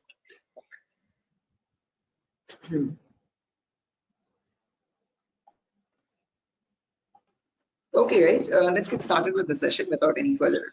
I am already a bit delayed in starting the session, so sorry for that, guys. I was stuck in a work. There was an issue with a security vulnerability actually with one of the organizations, so I was stuck with that. But anyways, let's get started with our class today. With our first session today will be on basic networking concepts. Before I get started, any issue with my audio or video? Anyone? Is everything fine? Can I proceed with Yes, the sir. class? No, actually, we are getting some like noise. A kind Oh, of there's some issue. background. Yeah, Yes, the we can call it not as a kind of issue. not clear sound. 1 second. Thank you. 1 second. I'll just change my microphone. Just give me a second for that. Yes, yes.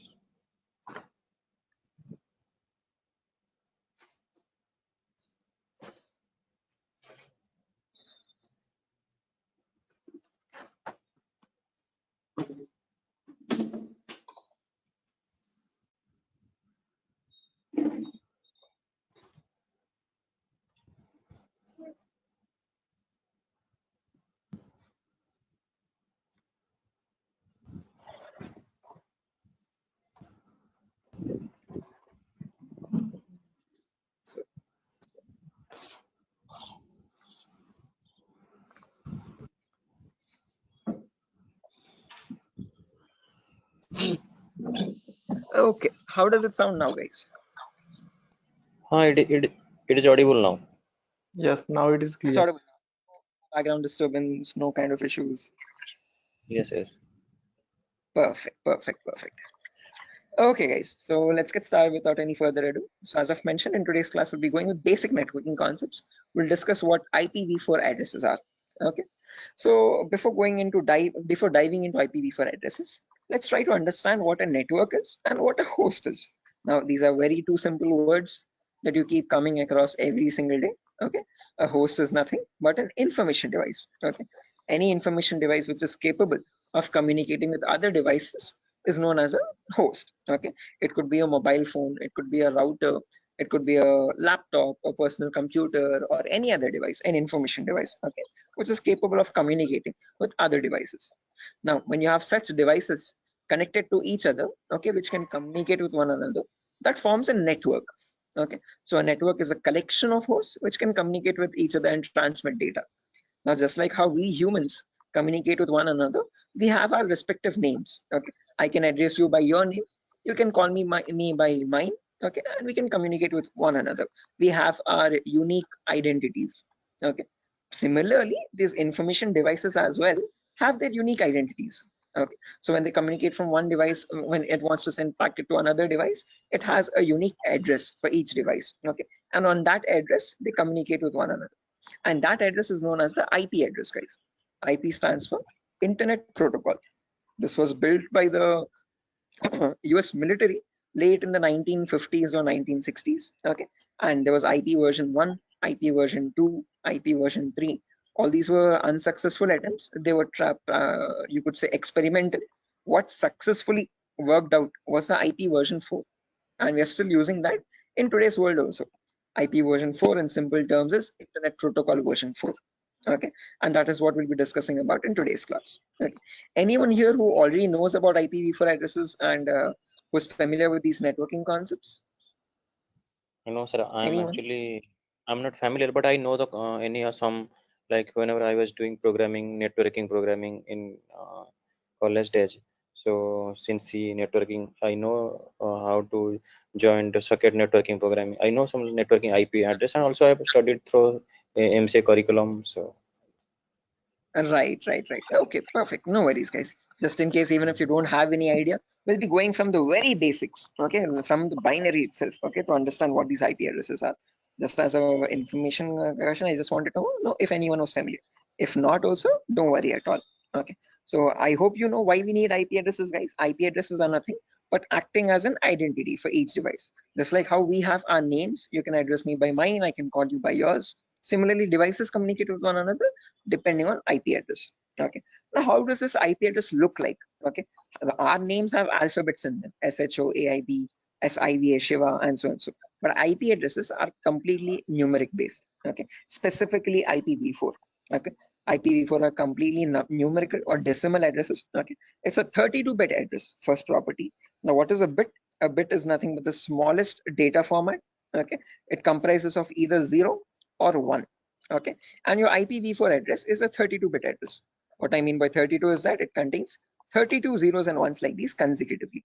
Okay, and these 32 zeros and ones are divided into 4 equal parts. Each part is known as a octet. Okay, octa in the sense 8 bits. Okay, so you have 4 parts, it's 8 bits each. Okay, and each of this is known as a octet. In simple terms, it can also be called as a byte. Okay, and each octet or each byte is separated by a dot symbol. This is how computers know IP addresses to be like. Okay, this language is known as the binary language of zeros and ones, and your computers or information devices all communicate on binary language only. But for us humans, it's quite tough to understand binary. Okay, so we can calculate it now. If you're quite familiar, if you have some experience, you can calculate binary in your mind itself. But looking at it and understanding it's quite tough.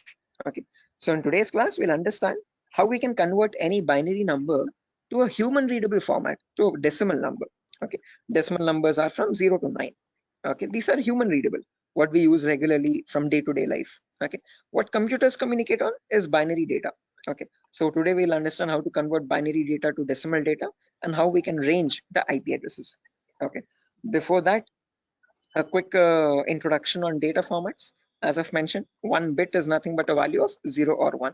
When you combine 8 such bits, that becomes a byte. Okay, in simple terms, it can also be called as an octet. When you combine 1024 bytes, that becomes a kilobyte. Your textpad files, your contact applications, and all these are in kilobytes of data. Okay, when you combine 1024 kilobytes, that becomes a megabyte. Okay, your PDF documents or your music files are in megabytes of data. 1024 megabytes becomes a gigabyte. Okay, your movie files or larger softwares are in gigabytes. 1024 gigabytes becomes a terabyte. Your hard disk is in terabyte storage data, and 1024 terabytes becomes a petabyte. We have never used petabytes until now. This petabyte data is usually used by cloud organizations. Okay, OneDrive, Google Cloud, blah blah blah. Okay, now let's understand how to convert this bit data or binary data into decimal data.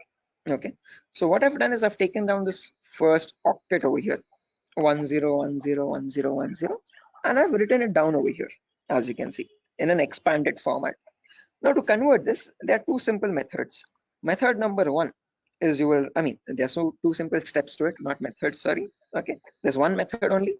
Okay, and with 2 simple steps. Okay, step number 1 is you write down the values from 2 to the power 0 all the way up to 2 to the power 7 from right to left. Okay, why specifically 2 to the power? Because this is binary data. You have only 2 possibilities, either a 1 or a 0. So first 2 power 0, then 2 power 1, then 2 power 2, then 2 power 3, then 2 power 4, then 2 power 5, 2 power 6, and 2 power 7. Let's write down the values for that. 2 power 0 is nothing but 1. Anything to the power 0 is always equal to 1. Okay, that is a mathematical rule. 2 power 1 is equal to 2. 2 power 2 is nothing but 2 into 2, which is 4. 2 power 3 is 2 into 2 into 2, that is 8. 2 power 4 is 16. 2 power 5 is 32. 2 power 6 is 64. And 2 power 7 is 128. Okay, now to convert this number, all you have to do is, just a second guys, let me open up Zoom so that I can draw on the screen. Give me a second.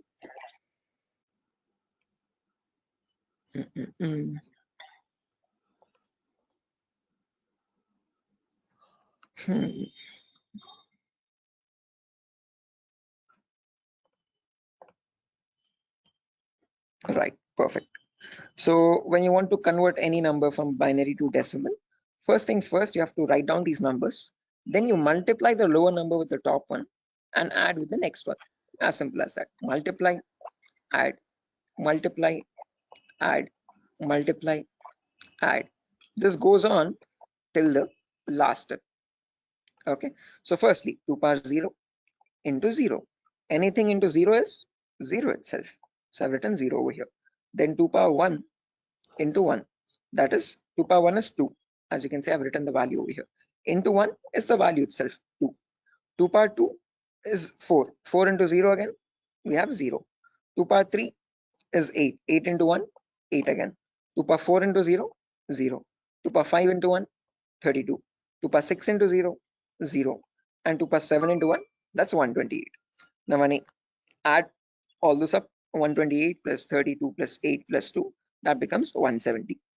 So when we humans read the number 170, the computer does not understand it like 170. It understands it like 10101010, something like on signal, off signal, on signal, off signal, on signal, off signal, on, off, like that 4 times. Okay. So is this clear, guys? Any questions or doubts up to this part? Like how we have converted this binary number to a decimal number? How we know that 170 is equal to 10101010? Any questions for anyone? Again, guys, if you have any questions or doubts, please feel free to raise your hand or let me know. You can interrupt me at any certain point. Okay, no issues at all. If you want me to repeat a concept also, please do let me know. I will repeat it as many times as you want. Okay. So guys, any questions up to this part? How we have converted this binary number to a decimal number? Shiva, Sujata, Bharati, Tripti, Vidyadhar. Who else is there? Hello. Biswajit, Chaudhary, Prasad. Hello. Yeah, Biswajit. Sir, you spoke about binary to decimal conversion. Sorry, decimal to binary conversion. Am I right? No, binary to decimal. I've converted Binary. this number 10101010 to So decimal number 170. all the numbers was converted into binary as a decimal. All the binary number is converted into decimal 170. Right. This specific number 10101010. Okay. How did we do that? We wrote down these numbers 2 power 0 all the way up to 2 power 7. Multiply the lower number with the top one and add with the next one. Multiply and add, multiply and add, multiply and add. And that's how I got the final result as 170. So this 170 in binary is equal to 10101010. Right. Is this clear, Biswajit? Yes, I am clear. I know and I clear. Perfect. If everyone has understood this, guys, I have another number over here, as you can see, 01011010. Can everyone convert this value and give me the answer for that? Take your time. You have the table over here as well. Okay. And as I've mentioned, you need to multiply the lower number with the top one. And just go with the next. Multiply and add, multiply and add. Okay. Take your time, guys, and let me know.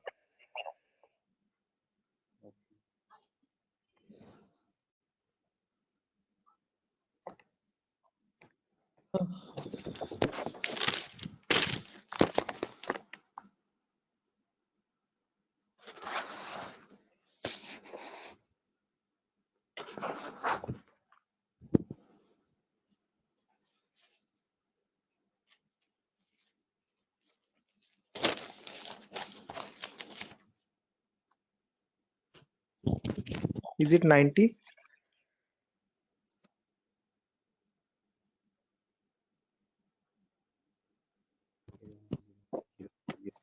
Should be 90. Correct answer, guys. 90 is the correct answer. Anyone else? Sir, are you going to provide us this text file also, or like we have to take notes in means handwritten notes? Definitely. I'm gonna give this file at the end of the class.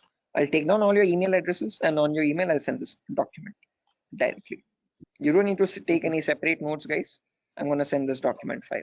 Just in case, as the class goes on, if you want to take down any running notes to note down any important points also, you can. Okay.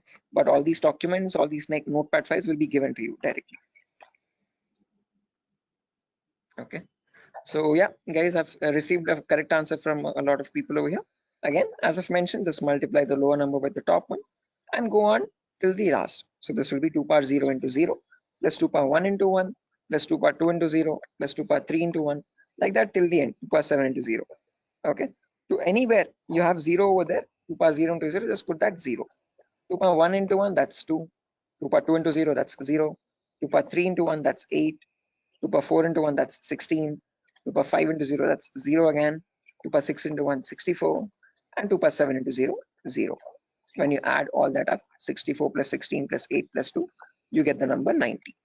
Anyone over here who has not got the number 90, guys, please do not feel shy. Again, if you're getting all the right answers, you're doing much great than me. In my first day, I could not solve this at all. Okay, I was a very dumb guy.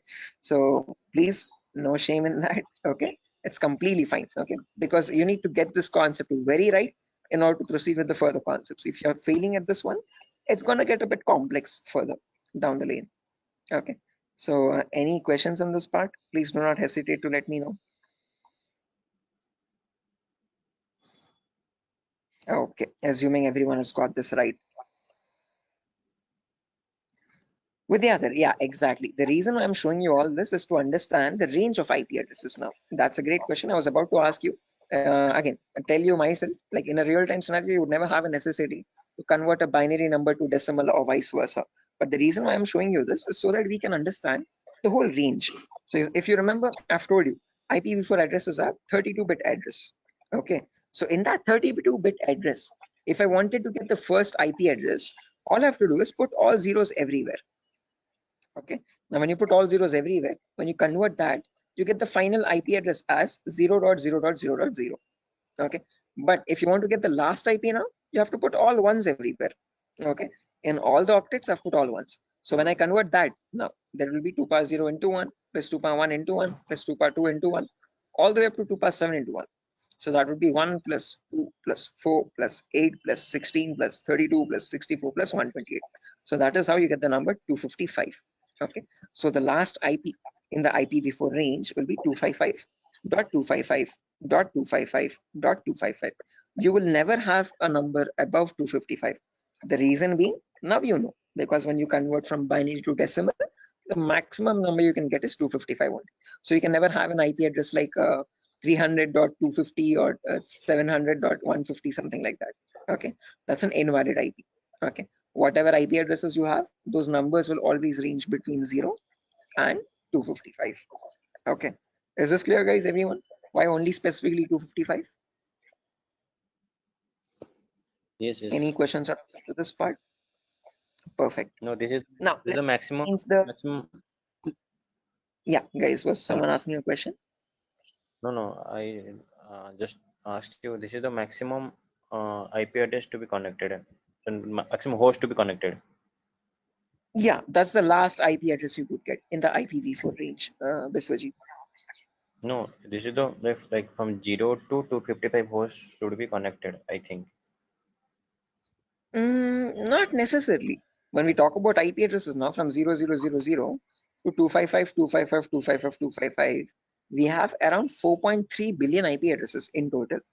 Okay, what you are referring to is classes, guys. Class A, B, C. In class C, you can connect only 255 hosts. That is a much ahead concept. We'll reach there tomorrow. Okay, that's class C. Yeah, with the other, exactly. Okay, so we have not come up to there, guys. So let's not jump ahead.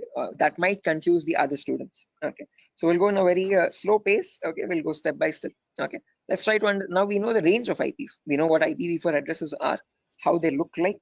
Okay, and what are the total like numbers? Where are they starting from, and what maximum number can they hold? Okay, we know they start at 0000 and they end at 255, 255, 255, 255. Now, in between these two numbers, how many addresses do we have is the main question. Okay, how many IPs are there? Okay, so for that, let's try to understand the sequence of sequence of IP addresses. Okay, and again, to understand sequence of IP, there are two simple rules. Rule number one is always start with the rightmost value. So if this is the first IP, 0000, next IP will be 0001, next IP 0002, next IP 0003, next IP 0004. This will go on up to 000255. Okay, after that, can I have an IP like 000256? Is this possible? No.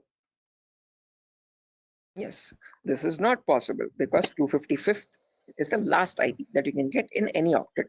You cannot get a number above 255, guys. It is a very golden rule that you have to remember. Okay. Now, once this octet has reached the maximum value, there comes the rule number 2. Only after the rightmost octet has been completely filled, then go to the left value. Okay. And after going to the left value, reset the rightmost value back to 0. Okay. What I mean by that is now this is completely filled. So now this left value 0 changes to 1. Okay, and the rightmost value 255 again resets back to 0. Okay, so next IP after 000255, next is 0010. Now don't directly jump from 0010 to 0020. That is wrong again. Okay, rule number 1, always go with the rightmost value first. So after 0010, you have 11, then 12, then 13, then 14. This goes up to 1255. Okay, after that 20, then 21, then 22, then 23, then you have 2255, then 30, 31, 32, 33, then 3255. Like that it will repeat again and again and again, and somewhere you'll have 2550, 2551, 2552, 2553, 255, 255. Now both these octets are filled, guys, as you can see. Okay, again rule number 2, once the Sir, rightmost octets are filled, what yeah, it signifies? those are the IP addresses, guys. Okay, so those are the IPs that devices can get in total. Okay. Okay, sir, continue. Right, again, doesn't signify anything. I'm just showing the sequence of IPs. Okay, how do IP addresses progress from one another, one after the other, one after the other? Okay, like after number 1, you have number 2, number 3, number 4. Like that, I'm showing you how IP addresses cycle one after the other. Okay, after 255, 255, yeah. Is this class C or class B? This is the whole range of IP addresses. We have not come to classes, so forget that classes exist for the time being. Okay, I have not discussed what classes are. Okay, I have not discussed. I have not brought up the word class. Okay, so for the time being, just forget the word called class. When I come into it, then get reminded of it again. Okay, Biswajit, do not confuse yourself. I am right now just telling you how IP addresses progress from one after the other. Okay. So I'm just telling you what is the first IP. After that, what is the next IP? After that, what is the next IP? After that, what is the next IP? As simple as that. Okay. So after 00255, now this is completely filled. This is also completely filled. So now this 0 changes to 1. So after that 0100, 0101, 0102, 0103. Then you have 10255. Then after that, this 255 becomes 0 and this 0 changes to 1. So 110, 111, 112, 113, 11255. Like that, the cycle repeats again and again and again. And somewhere you'll get 01, 255, 255. Just like how we had 00255, 255, you have 01, 255, 255. Then after that, from 0200 to 02255255, 0300 to 03255, like that, 0255000 to 0255255255. Now, whatever cycle repeated from the first IP 0000 till the IP 0255255, same cycle again repeats from 1000 to 1255.255.255.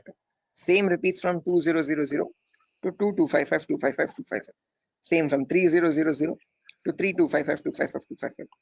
Finally, from 255000 to the last IP, 255.255.255.255. Okay, so all I'm showing you is the progression of IPs. How do IPs change from one after the other? What is the consecutiveness of IPs? Okay, so if you wanted to get the total number of IP addresses, you from 0000 till 255.255.255.255, it would be 255 to the power 4, because each cycle is repeating 255 times.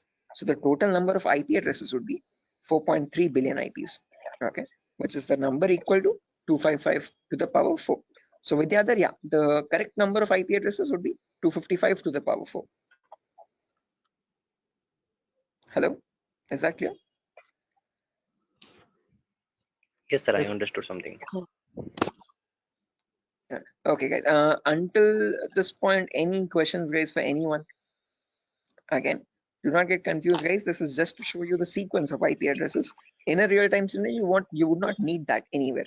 I'm just going very theoretically to get you familiar with the foundational concepts, like how IP addresses are built, how do they look like, what is the sequence of IP addresses, and so on. Going very basic. Okay. Sir, So sir, you told. Hello. yeah, Biswajit. Sir, you told that 4.3 billion IP addresses. That means, sir, I did not get it actually. That, yeah, again, how many IP addresses are there, Biswajit? If you remember, each octet is cycling 255 times. Okay, so this first octet, rightmost one, is going from 0 to 255. Okay, after that from 10 to 1255, again 255 times. So like that, each octet is cycling 255 times. So there are 4 octets now. So 4 octets in the sense 255 into 255 into 255 into 255. Basic permutations and combinations. Okay, and when you calculate that 255 to the power 4, you get the number 4.3 billion. Okay, so that is how we got that number. Is that clear, guys? Okay. Hello? Yes, sir. Yes, sir. I Yes, sir, understood. clear. Right. Perfect, guys. Now, my question to you guys is, in today's world, in the era of 2022, are 4.3 billion IPs sufficient? No. No, Anyone? sir. No. No, sir. Definitely. Right, correct. Because the population itself is around 8 billion people, right? Close to 8 billion or 8.5 billion. 4.3 billion IPs are nowhere sufficient at all. Okay. Again, each person might use multiple devices in the network also. Okay. So that is why, to come up as a solution, they made these IPs into 2 different parts. Okay. Solution number 1 was they divided these IPv4 addresses into again 2 categories. One, something is known as public IPs, and there's another category called private IPs. Okay. This categorization, okay, or division of IPv4 into public and private IPs is known as NATing, network address translation. Okay, when they knew that this solution is also not working out, this might also still cause the IPs to go extinct, then they came up with another set of IP addresses known as the IPv6 address, guys. Okay, so not just IPv4, there's another version as well called IPv6 address, and these are 128-bit addresses. What we are seeing until now is just a 32-bit address. 128 in the sense 4 times the size, bit length size of IPv4. Okay, but in that you have trillions and trillions of IPs. Okay, not billions, but trillions. Okay, so we'll discuss IPv6 on a later date. Okay, but in today's class, we'll end it with public and private IPs. So let's try to understand what these public IPs are and private IPs are. Okay, so public IPs are the IPs given to you by your internet service provider. So in our home, we might have different broadband connections. You could be using Act FiberNet or Airtel or Tata Docomo or BSNL. All these people are providing you the service of internet. Hence, they are known as ISP, internet service providers. Okay, they give you access to the internet by giving you a public IP. Okay, so to your home, you might have a router. Okay, that router might be getting a wire from the outside. Okay, that outside wire, that cable is nothing but giving you the public IP. Okay, so if you want to check your public IP, you just go to the browser and in the browser you could just search what is my IP. What is my IP? And from that you can find, you get an IP address over here.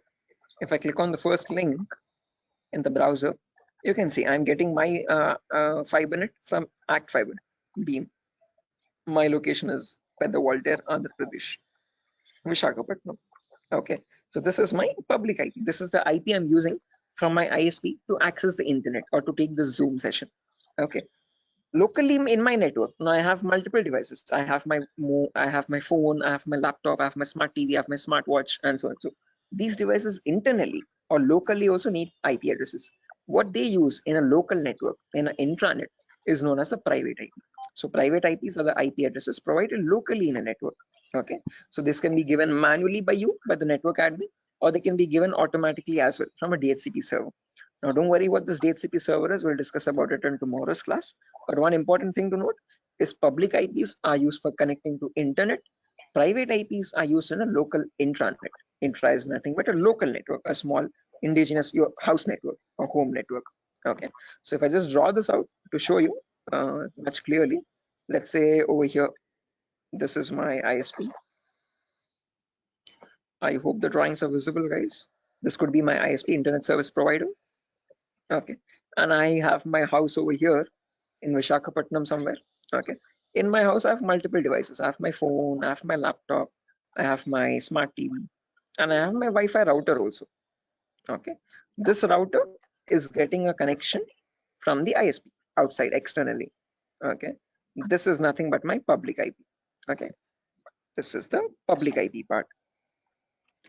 Oh, sorry, public IP. Okay, on the intranet locally. Now these devices, every device will be connected to the router internally. Okay, by giving the correct Wi-Fi router password. Okay, and these devices will get the private IPs. Okay, my phone will get one private IP, my laptop will get a different private IP, and my smart TV could be getting a different private IP. Each of them will be unique in a local network. Okay, so this is where public IPs come into play, and this is where private IPs are used in a local network. Is this clear, guys? Any questions up to this part theoretically? Hello? Public ISP, private. Okay, sir. Any questions, guys? Sir, actually, internet, just Yeah, internet is what you connect to the World Wide Web. Okay, whenever you're opening up your browser and connecting to any public website, okay, that public website is nothing but the internet facing site. Okay, your google.com or your yahoo.com, youtube.com, all these are the public addresses. Okay, private IPs are the local IPs. So your inside home network is a private IP network, and that private network is known as the intranet. Okay, and this is the intranet, INTRANET. Okay, intra is nothing but local network, and this is the internet. Okay, is this clear, guys? Sir, Any I questions have or a doubts up to this? question. Yes, please go ahead, guys. Sir, why they have been given private IPs? Like they are also connected with internet somewhere around. Okay. So like why they have been given private IPs? They should be public, right? Which ones? I didn't get your point. Who's Like asking the question, guys? the devices which are in the home, they are in private IP, right? So somewhere Yeah. around they are also in connection with the ISP. So they should be Okay. public, you know. They should also be public. Yeah. So good question, Tripti, I guess. So whenever now let's notice over here. Let's say I have one phone over here and I have my laptop over here. Okay. Let's say my brother's using my phone at the moment. Or let's say this is my phone. I'm browsing Facebook from my phone. My brother is using his laptop and he's also browsing Facebook. Okay. Now each of them, when they want to connect to the internet, okay, they will use the public IP. One, let's say this public IP is something like let me draw this out. Yeah, annotate. Let's say over here, my public IP is something like 1.2.3.4. Okay. Now, whenever we want to connect to facebook.com, we will use our public IP that we are getting from our ISP 1234. And using that IP, we will go and contact Facebook. and from Facebook we will load our pages, internet or our Facebook feed or whatever it is. Okay, now let's say I am also browsing Facebook, my brother is also browsing Facebook from the same public IP. Now how does Facebook know how to send my data to my phone exactly and my brother's data to his the laptop or computer he is using? Okay, up to public IP it will reach a router, but from the router, how does the router know which is the device which is holding my phone and which is the device which is holding my brother's laptop? That is where private IPs come into play. Okay, because my phone has a unique private IP where I have my account, and my brother's laptop has his own unique private IP where that system has its own private unique address again. Okay, so private IPs are used to identify a device in a local network and send the packets exactly to that device. Are you getting the point, Tripti? Yes, sir. Got it. Okay, so public IP is used to give you access to public services on the internet. Okay, but let's say in a local network, so when you're connecting to your Wi-Fi router to access facebook.com, your packet from your phone will always reach router first.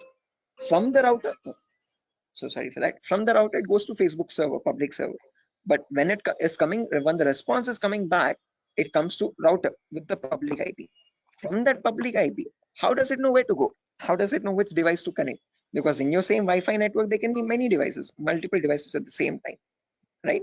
For that local network connection, there is where we'll be using the private IPs importantly in a local network to give identity to each device in a local intranet private network. Is that clear, guys? Yes, sir. Right. Sir, I have a Perfect. question. Yes. Sir, can we change a private IP address by ourselves? Yes, you can. Private IPs are in completely your control, and you can modify them according to your choice.